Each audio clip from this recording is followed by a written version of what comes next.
Welcome to lake living and my favorite place, Lake Ponderosa.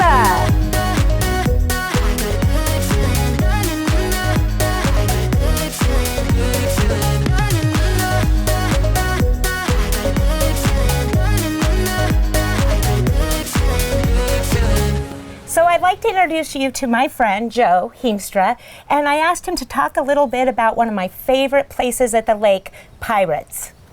So this is Pirates, and thank you, Chris, and thank you guys for coming up and seeing the place. The great thing about Pirates is this is a private lake, and so unless you're invited out here, as you know, there's only certain places you can go into your friends' houses, and Pirates is more, I guess, of a community center than it is a bar and restaurant, and so we have special events all the time.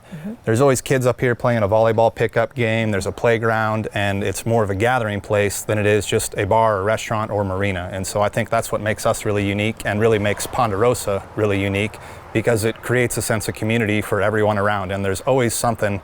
You can be as private as you want to be, or you can be as public as you want to be out here. I love that. I agree 150%. Yeah. Thank you, Joe. Thank you so much for coming up.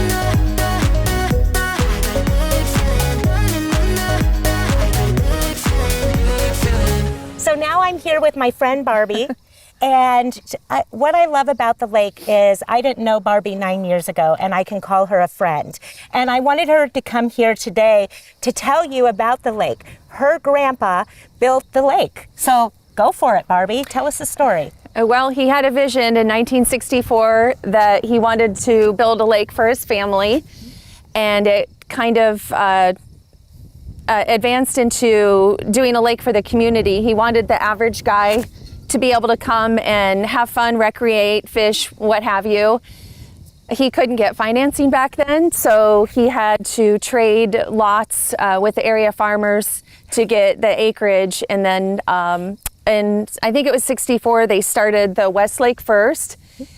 We're told by engineers it would fill within about 2 years, and it filled the following spring. And then a year or two later, they started the East Lake, and things just went from then. And back then, they didn't require a concept plan, so he platted lots according to where people wanted to buy. So that's why if you look at the units on a mat, it's 1, 2, and then 3, 4. It's kind of all over, but that's the way it was done back then. Yes, and one thing that I think is really unique about the lake, and if you can tell more, is about the second tier and what you get with second tier properties, the access. So when he started selling the back row lots, he did give people the opportunity where it was available if they wanted to buy a 10-foot slip. And back then, 10 feet was more than enough room for a small john boat, a dock, whatever. Most of the second tier lots do have an access, some of them do not. But any lot within the Lake Ponderosa subdivision does have access to the lake. So whether you have a slip or not, you're able to enjoy and partake activities on the water. Yes.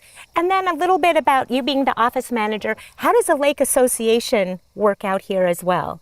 So the Lake Association is a separate entity from us, and I can't tell you exactly the year they started. It might have been in the 70s, but they are in charge of the boat ramp area. They have their own building where they have meetings. They do the fireworks, which are one of the greatest fireworks show you'll ever see in Iowa every year. They are in charge of the recycling, the buoys, things like that.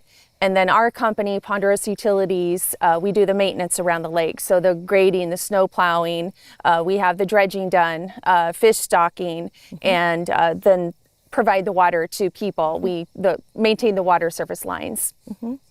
And correct me if I'm wrong, what's unique about this lake too is you have the fishing, there's skiing, jet skis, there's open water areas that are coves that you can fish. Am I missing?